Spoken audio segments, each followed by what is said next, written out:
Hi hello friends, welcome back to media talks. நான் உங்கள் Mounika.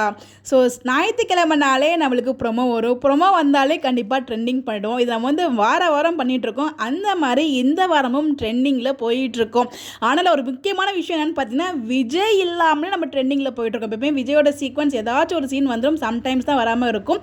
But ஆனால் இந்த வாரம் பார்த்திங்கன்னா விஜய் இல்லாமல் ப்ரொமோ வந்திருக்கும். இருந்தாலும் ட்ரெண்டிங்கில் போயிட்டுருக்கும். நம்பர் 1 இருந்தோம். அதுக்கு ரீசன் என்ன அப்படின்னு பார்த்தீங்கன்னா, குட்டி வீக்கா தான் அப்படின்னு எனக்கு ஃபீல் ஆச்சு. பிகாஸ் இப்போ காவேரி குட்டி வீக்கா கிட்ட ஒரு கான்வர்சேஷன் வச்சிருப்பாங்க இல்லையா, அப்பா என்னால் இருந்திருந்தாருன்னா 1000 கிலோ குங்குமப்பூ வாங்கி வந்து கொடுத்துருப்பாரு. நீ நான் அப்பா எல்லாரும் சேர்ந்து வாழுவோம், எனக்கு நம்பிக்கை இருக்கு அப்படிங்கிற மாதிரி ஒரு வார்த்தை இல்லாமல் சொல்லுவாங்களே. நம்ம மனசுல என்ன நினச்சிட்டு இருக்கோமோ, ஒரு நம்பிக்கையோட வாழ்ந்துட்டு இருக்கோமோ, அதே மாதிரி அவங்களும் வாழ்ந்துட்டு இருக்காங்க இல்லையா.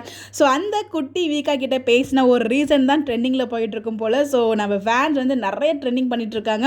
அதுக்கு சொல்றதுக்கு வார்த்தையே இல்லை. ப்ரொமோன் வந்தால் கண்டிப்பாக நாங்கள் ட்ரெண்ட் பண்ணாமல் விட மாட்டோம் அப்படிங்கிற ஒரு இதில் இருந்துட்டு இருக்கோம். டெய்லி 2 மில்லியன் வியூஸ் கிட்ட போச்சு. அதே மாதிரி 58,000 கிட்ட போயிட்டு இருந்துச்சு. அப்புறம் நியர்லி 1000, ஆனால் 1000 ரீச் ஆகலை. அந்த லெவலுக்கு கமெண்ட்ஸ் போயிட்டு இருந்துச்சு. ஸோ லைக்ஸாக இருக்கட்டும், கமெண்ட்டாக இருக்கட்டும், அண்ட் வியூஸாக இருக்கட்டும், எல்லாமே பார்த்தீங்கன்னா தாறுமாறாக போயிட்டுருக்கு.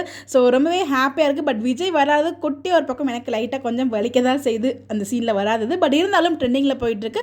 அதுக்கு முக்கியமான காரணம் குட்டி வீக்கா 2 பேருமே. டிபி சார் போட்ட போஸ்ட்னால பார்த்தீங்கன்னா கண்டிப்பாக ட்வின்ஸ் தான் வரப்போகுது. ஒரு குட்டி விஜய், ஒரு குட்டி காவேரி அப்படின்னு சொல்லி நம்மளாம் பல கனவுகள் இருந்துட்டு இருக்கோம். அந்த கனவுல இருந்துட்டு இருப்போம். ஸோ சீரியல் கன்ஃபார்ம் பண்ணுற வரைக்கும் அதுக்கப்புறம் நம்ம அதெல்லாம் பார்த்துக்கலாம். கரெக்டு தானேங்க. ஸோ குட்டி வீக்காவோட ஒரு கான்வர்சேஷனால தான் ட்ரெண்டிங்லாம் இருக்குது. நம்ம சொல்லிக்கலாம், இதில் என்ன தப்பு இருக்குது அப்படிங்கிற மாதிரி தான் நான் ஃபீல் பண்ணேன். உங்களுடைய கருத்துக்கள் மறக்காமல் கமெண்ட்டில் ஷேர் பண்ணுங்கள். இந்த மாதிரி அப்டேட் தெரிஞ்சுக்க நம்மளோட சேனலை ஃபாலோ பண்ணிக்கோங்க. Bye bye.